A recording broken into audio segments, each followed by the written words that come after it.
NEET YouTube channel के इस गहन विश्लेषण में सभी का स्वागत है। आज हम इकोलॉजी सेक्शन के एक बेहद खास और हाई वेटेज टॉपिक पर बात करने वाले हैं। बिल्कुल, और टॉपिक है बायोडाइवर्सिटी एंड कंजर्वेशन, यानी the wealth of living systems. ये चैप्टर नीट एग्जाम के पॉइंट ऑफ व्यू से तो जरूरी है ही, पर हमारे अस्तित्व के लिए इसका समझना बहुत क्रिटिकल है। सही कहा। तो इस डिस्कशन का मेन मिशन यही है कि हम समझें कि बायोडाइवर्सिटी आखिर है क्या, इसका नुकसान क्यों हो रहा है और हम इसे कैसे बचा सकते हैं। हाँ, और देखिए, इस शब्द को मतलब बायोडाइवर्सिटी को सबसे पहले पॉपुलर बनाया था एक सोशियोबायोलॉजिस्ट ने, जिनका नाम था एडवर्ड विल्सन। ये नाम सभी एस्पिरेंट्स को याद रखना चाहिए। एक छोटी सी कल्पना करते हैं, अगर किसी दूसरी गैलेक्सी से कोई एलियन धरती पर आए तो उसे सबसे ज्यादा हैरानी किस बात पर होगी? मुझे लगता है उसे बड़ी बड़ी बिल्डिंग से कोई फर्क नहीं पड़ेगा। वो हैरान होगा इस नीले ग्रह पर मौजूद जीवन की वैरायटी देखकर, ये चकाचौंध कर देने वाली विविधता। एग्जैक्टली। अगर हम सिर्फ एनसीईआरटी के शुरुआती आंकड़े ही देखें तो आसानी से समझ आता है, धरती पर 20,000 से ज्यादा तो सिर्फ चींटियों की प्रजातियां हैं। और बीटल्स यानी घुबरालों की बात करें तो उनकी 3 लाख से ज्यादा प्रजातियां हैं। मछलियों की ही लगभग 28,000 प्रजातियां हैं यहाँ। और ऑर्किड्स जैसे सुंदर फूलों की भी करीब 20,000 प्रजातियां हैं। पर ये सिर्फ नंबर्स नहीं हैं, ये बताते हैं कि जीवन ने खुद को कितने अलग अलग सांचों में ढाला है। हाँ, ये कोई सिंपल कैटलॉग नहीं है जिसे पढ़ के भूल गए। ये जीन से लेकर बड़े इकोसिस्टम्स तक का एक बहुत ही कॉम्प्लेक्स जाल है। इसलिए आज हम क्या से ज्यादा क्यों पर फोकस करेंगे। तो सबसे पहले बात करते हैं लेवल्स ऑफ बायोडाइवर्सिटी की। हम इसे 3 मेन लेवल्स में बांट सकते हैं। पहला है जेनेटिक डाइवर्सिटी, मतलब एक ही स्पीशीज के अंदर जीन्स के लेवल पर कितने वेरिएशंस हैं। ये नेचुरल सिलेक्शन के लिए एक कच्चा माल या रॉ मटेरियल का काम करता है। इसका एक बहुत ही क्लासिक एग्जाम्पल है जो हिमालयन रेंजेस में मिलता है। एक मेडिसिनल प्लांट है जिसे राउवुल्फिया वोमिटोरिया कहते हैं। जी, राउवुल्फिया वोमिटोरिया, ये नाम सभी को ध्यान से नोट करना चाहिए क्योंकि ये एक एक्टिव केमिकल प्रोड्यूस करता है जिसे रेसिपीन कहते हैं। सही कहा। और इंटरेस्टिंग बात यह है कि हिमालय के अलग अलग हिस्सों में इस रेसिपीन की पोटेंसी और कॉन्सेंट्रेशन अलग अलग होती है। ये जेनेटिक डाइवर्सिटी का परफेक्ट एग्जाम्पल है। और इसके अलावा इंडिया में ही धान यानी राइस की 50,000 से ज्यादा जेनेटिक स्ट्रेन्स है और आम यानी मैंगो की 1,000 से ज्यादा वेराइटीज हैं। ये तो हो गया पहला लेवल। दूसरा है स्पीशीज डाइवर्सिटी। हाँ, इस लेवल पर हम स्पीशीज की वैरायटी देखते हैं। जैसे अगर हम अपने वेस्टर्न घाट्स को ईस्टर्न घाट से कंपेयर करें तो वेस्टर्न घाट्स में एम्फीबियंस यानी उभयचरों की स्पीशीज डाइवर्सिटी कहीं ज्यादा मिलती है। बिल्कुल। और तीसरा और सबसे बड़ा लेवल है इकोलॉजिकल या इकोसिस्टम डाइवर्सिटी। इसमें अलग अलग लैंडस्केप्स की बात होती है। इंडिया का एग्जाम्पल ले लीजिए। हमारे पास राजस्थान के डेजर्ट्स हैं, रेन फॉरेस्ट हैं, मैंग्रोव्स हैं, कोरल रीफ्स हैं और एल्पाइन मेडोज भी हैं। और अगर हम इसकी तुलना नॉर्वे जैसे किसी स्कैंडिनेवियन देश से करें तो वहां का लैंडस्केप लगभग एक जैसा है। इंडिया इकोलॉजिकल डाइवर्सिटी में कहीं आगे है। तो अगर यहां तक सभी स्टूडेंट्स को एक्सप्लेनेशन क्लियर लग रहा है तो परानीट यूट्यूब चैनल को सब्सक्राइब जरूर करें ताकि ऐसी ही कॉन्सेप्ट क्लैरिटी मिलती रहे। अब इतने अलग अलग इकोसिस्टम्स को देखकर दिमाग में एक सवाल आता है, इस धरती पर आखिर टोटल कितनी स्पीशीज होंगी? देखिए, IUCN के आंकड़ों के हिसाब से अभी तक हमने लगभग 1.5 मिलियन यानी 15 लाख स्पीशीज को ही डिस्कवर किया है और उनका नाम रखा है। पर एक साइंटिस्ट थे रॉबर्ट मे, उन्होंने एक बहुत ही साइंटिफिक और लॉजिकल एस्टिमेट दिया था। उनके हिसाब से धरती पर लगभग 7 मिलियन यानी 70 लाख स्पीशीज हो सकती हैं। हाँ, और ये क्वेश्चन नीट में कई बार पूछा गया है, रॉबर्ट मे का 7 मिलियन का एस्टिमेट। और इनमें से अगर हम एनिमल्स की बात करें तो 70% से ज्यादा सिर्फ इंसेक्ट्स हैं। मतलब धरती पर मौजूद हर 10 एनिमल्स में से 7 तो सिर्फ कीड़े मकोड़े हैं। ये एवोल्यूशन का एक बहुत बड़ा चमत्कार है। बिल्कुल, क्योंकि उनकी आउटर कवरिंग या एक्सोस्केलेटन इतना स्ट्रांग होता है कि वो किसी भी एनवायरनमेंट में सर्वाइव कर जाते हैं। और एक और हैरान करने वाला फैक्ट फंगी के बारे में है। फंगी की टोटल स्पीशीज डाइवर्सिटी देखी जाए तो वो फिशेस, एम्फीबियंस, रेप्टाइल्स और मैमल्स, इन चारों की टोटल डाइवर्सिटी को मिला दें तब भी फंगी उनसे ज्यादा निकलते हैं। अब इस ग्लोबल डेटा में अगर हम इंडिया का शेयर देखें तो वो भी बहुत इम्प्रेसिव है। इंडिया के पास दुनिया का सिर्फ 2.4% लैंड एरिया है। लेकिन ग्लोबल स्पीशीज डाइवर्सिटी में हमारा कंट्रीब्यूशन 8.1% का है। यही वजह है कि इंडिया दुनिया के 12 मेगा डाइवर्सिटी कंट्रीज में आता है। सही बात है। अभी भी इंडिया में लगभग 1 लाख प्लांट्स और 3 लाख एनिमल्स की स्पीशीज खोजी जानी बाकी हैं, अगर हम रॉबर्ट मे के एस्टिमेट को माने तो। अब आगे बढ़ते हैं और पैटर्न्स ऑफ बायोडाइवर्सिटी को समझते हैं, क्योंकि ये डाइवर्सिटी पूरी धरती पर एक जैसी नहीं बटी हुई है। इसमें सबसे पहला और सबसे जरूरी पैटर्न है लैटिट्यूडनल ग्रेडियंट, मतलब इक्वेटर से शुरू करके पोल्स की तरफ जाने पर डाइवर्सिटी कैसे बदलती है। इसका एक यूनिवर्सल रूल है कि इक्वेटर से ध्रुवों यानी पोल्स की तरफ जाने पर स्पीशीज की डाइवर्सिटी लगातार कम होती जाती है। बर्ड्स का एग्जाम्पल लेते हैं। हाँ, जैसे कोलंबिया जो इक्वेटर के बिल्कुल पास है, वहाँ बर्ड्स के करीब 1400 स्पीशीज मिलती हैं। और अगर हम थोड़ा नॉर्थ की तरफ न्यूयॉर्क जाएं तो ये नंबर गिरकर सिर्फ 105 रह जाता है। और ग्रीनलैंड के बर्फीले इलाकों तक पहुंचने पर सिर्फ 56 स्पीशीज बचती हैं। तो सवाल ये उठता है कि ट्रॉपिकल इलाकों में ऐसा क्या खास है जो टेम्परेट या पोलर इलाकों में नहीं है। इसके 3 मेन रीजंस हैं जो नीट एस्पिरेंट्स को याद रखने हैं। पहला रीजन तो एवोल्यूशन के टाइम से जुड़ा है। टेम्परेट इलाकों में पास्ट में कई बार ग्लेशिएशंस यानी हिमयुग आए हैं, जबकि ट्रॉपिकल इलाके लाखों सालों तक बिना किसी मेजर डिस्टर्बेंस के स्टेबल रहे। इस अनइंटरप्टेड टाइम ने एवोल्यूशन को नई स्पीशीज बनाने का पूरा मौका दिया। दूसरा रीजन है वहाँ के एनवायरनमेंट की स्टेबिलिटी। ट्रॉपिकल एनवायरनमेंट्स कम सीजनल होते हैं, वो रिलेटिवली कांस्टेंट और प्रिडिक्टेबल होते हैं। और तीसरा और सबसे डायरेक्ट रीजन है सोलर एनर्जी।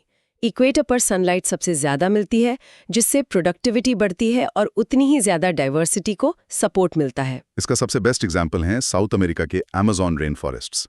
वहाँ डाइवर्सिटी का आंकड़ा दिमाग घुमा देने वाला है। बिल्कुल, वहाँ प्लांट्स की 40,000 स्पीशीज हैं, मछलियों की 3,000 और करीब 1.25 लाख इन्वर्टिब्रेट्स की स्पीशीज मिलती हैं। ये सच्ची में धरती पर लाइफ की सबसे बड़ी लेबोरेटरी है। अब इसी डाइवर्सिटी को नापने का एक और पैटर्न है स्पीशीज एरिया रिलेशनशिप। एक महान जर्मन नेचुरलिस्ट थे अलेक्जेंडर वॉन हम्बोल्ट। हम्बोल्ट ने साउथ अमेरिका के जंगल्स में बहुत एक्सटेंसिव रिसर्च की थी। उन्होंने नोटिस किया कि शुरुआती दौर में जब हम किसी एरिया को एक्सप्लोर करते हैं तो स्पीशीज की रिचनेस तेजी से बढ़ती है, पर एक लिमिट तक।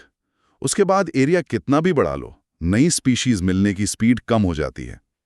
अगर इस रिलेशन को ग्राफ पर प्लॉट करें तो एक रेक्टेंगुलर हाइपोबोला बनता है। हाँ, और इसकी इक्वेशन बनती है log s = log c + z log a। ये इक्वेशन बहुत क्रिटिकल है।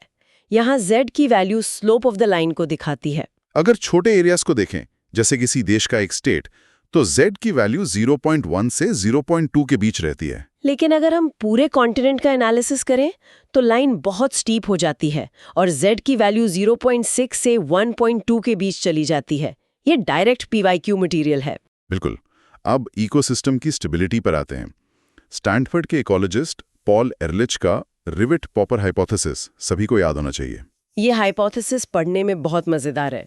उन्होंने इकोसिस्टम को एक एयरप्लेन से कंपेयर किया और स्पीशीज को उस एयरप्लेन में लगे रिवेट्स यानी पेंशोन से। अगर एयरप्लेन का हर पैसेंजर एक एक रिवेट निकालकर घर ले जाने लगे, मतलब एक स्पीशीज का एक्सटिंक्शन हो जाए, तो शुरू में फ्लाइट सेफ्टी पर कोई असर नहीं पड़ेगा। पर धीरे धीरे जब हजारों रिवेट्स निकल जाएंगे तो जहाज कमजोर हो जाएगा। और सबसे खतरनाक बात तब होगी जब कोई विंग्स के रिवेट्स निकाल ले। विंग्स के रिवेट्स वो कीस्टोन स्पीशीज होती हैं जिन पर पूरा इकोसिस्टम टिका होता है। उनके खत्म होते ही पूरा इकोसिस्टम क्रैश हो सकता है। और सैडली आज हम वही कर रहे हैं। हम अपने ही जहाज के रिवेट्स निकाल रहे हैं। धरती पर अभी तक 5 मास एक्सटिंक्शंस हो चुके हैं जो नेचुरल थे। पर आज जो चल रहा है, जिसे 6th एक्सटिंक्शन कहते हैं, वो पूरी तरह से हमारी यानी इंसानों की वजह से हो रहा है। इसकी स्पीड पहले के एक्सटिंक्शन से 100 से 1000 गुना ज्यादा तेज है। हिस्ट्री देखिए, मॉरिशस का डोडो बर्ड, अफ्रीका का क्वागा, ऑस्ट्रेलिया का थाइलासीन और रशिया की स्टेलर सी काऊ, ये सब हाल ही में हमेशा के लिए गायब हो गए। इस नुकसान के पीछे के रीजंस को बायोलॉजिस्ट द इविल क्वार्टेट कहते हैं। ये 4 मुख्य कारण हैं। पहला और सबसे बड़ा रीजन है habitat loss and fragmentation. Amazon forest इसका सबसे बड़ा उदाहरण है।